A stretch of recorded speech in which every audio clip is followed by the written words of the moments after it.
नमस्कार, social work Herald में आपका स्वागत है। कहानियों से समाज कार्य और समाज कार्य कहानियों के माध्यम से इस सेगमेंट में मैं एक बार फिर हाजिर हूं अपनी कहानियों की दुनिया लेकर। कहानियां हम सबको बहुत पसंद है। बचपन से लेकर आज तक जगह जगह तरह तरह की कहानियां हमने सुनी हैं और हम उन कहानियों में हम खो जाते हैं। हर कहानी से कोई ना कोई शिक्षा मिलती है, कोई ना कोई भाव निकलता है। कहानियां हमारे विचारों को, हमारे आचार को, हमारे चरित्र को कहीं ना कहीं आसान करती है। इसीलिए सारी कहानियों का जो सार है वो बहुत सारे मानवीय गुणों में है और समाज कार्य एक मानवीय संबंधों का विज्ञान और कला दोनों है। इसलिए मुझे लगता है कि कहानियों के माध्यम से समाज कार्य संभव है और उसे सरल बनाया जा सकता है। मित्रों, आज मैं ये भी बताना चाहूंगा कि जब मैं विद्यार्थी था 1977 में पास कर रहा था मास्टर्स का कोर्स लखनऊ से, तब एक संस्था होती थी association of schools of social work in India. उसने एक सेमिनार आयोजित किया लखनऊ में, social work in post Premchand stories, और उस वर्कशॉप के डायरेक्टर थे डॉक्टर श्याम बिल्लोरे। ये कहानियों का सेगमेंट कहीं ना कहीं उस वर्कशॉप से जुड़ा हुआ है। आज का ये संस्करण आदरणीय समाज कार्य के विद्वान अध्यापक जो भोपाल से रिटायर हुए हैं डॉक्टर श्याम बिल्लोरे को समर्पित है। एक छोटी सी कहानी है जिसने मेरे जीवन में बहुत सारा बदलाव किया, तो मुझे लगा कि आज मैं आपके साथ शेयर करूं। कहानी है एक साधु की जो एक नदी में नहा रहा था। नहाते वक्त उसने देखा कि एक काला मोटा बिच्छू तैरता हुआ आ रहा है और फड़फड़ा रहा है। जान सबको प्यारी होती है, जो जीव जंतु हैं उनको भी और इंसान को भी। वो अपनी जान बचाने के लिए, सरवाइव करने के लिए लड़ रहा था। साधु महात्मा ने हाथ लगाया, बिच्छू को ऊपर उठाया और उसको बाहर फेंकने की चेष्टा की। बिच्छू ने डंक मार दिया, हाथ हट गया, बिच्छू पुनः पानी में। साधु महात्मा ने दूसरी बार हाथ लगाया, बिच्छू ने फिर डंक मार दिया, बिच्छू फिर पानी में।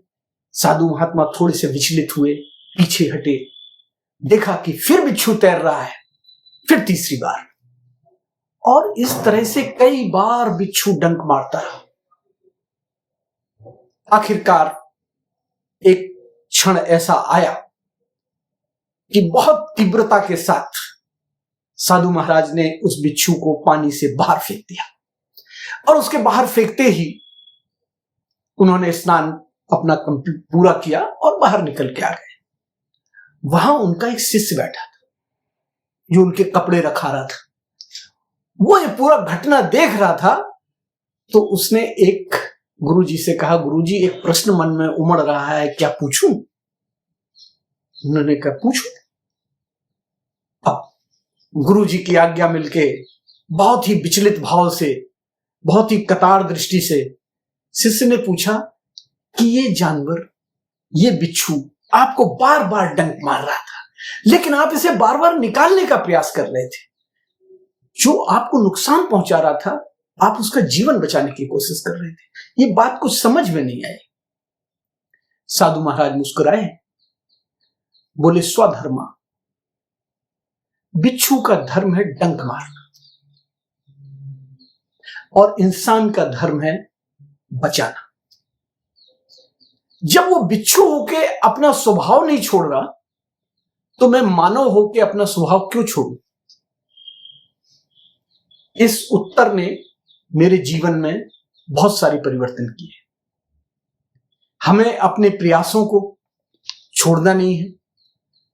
इस कहानी से शिक्षा मिलती है या नहीं मिलती मुझे नहीं पता, आपको मिलेगी या नहीं मिलेगी वो भी मुझे नहीं पता, लेकिन मुझे इतना मालूम है कि जो आपका धर्म है वो धर्म आप करें, चाहे परिस्थितियां विपरीत हों, उसको छोड़ना नहीं है। एक समाज कार्यकर्ता होने के नाते अगर क्लाइंट आपके साथ कोऑपरेट नहीं कर रहा है, आपको धमका रहा है, आपके साथ मिसबिहेव कर रहा है, तो क्या आप उसे छोड़ देंगे? यही मेरे जीवन में इस कहानी से परिवर्तन आया। हर प्राणी का अपना एक स्वभाव है, हर जंतु का अपना एक स्वभाव है, वह उसको इंटैक्ट रखना चाहता है। जब विषधर होके वो नहीं छोड़ता तो आप तो इंसान हैं, आप क्यों छोड़ दें? मतलब कुल मिला के क्रक्स ये है कि प्यार करना मत छोड़िए। Don't leave loving the people, loving the situation, loving your work.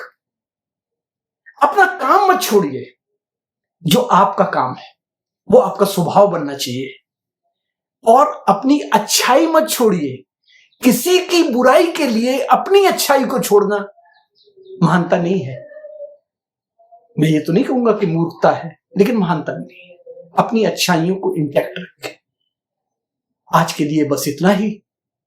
आपको ये कहानी कैसी लगी, आपको इस कहानी से क्या सीख मिली, वह आपका काम है।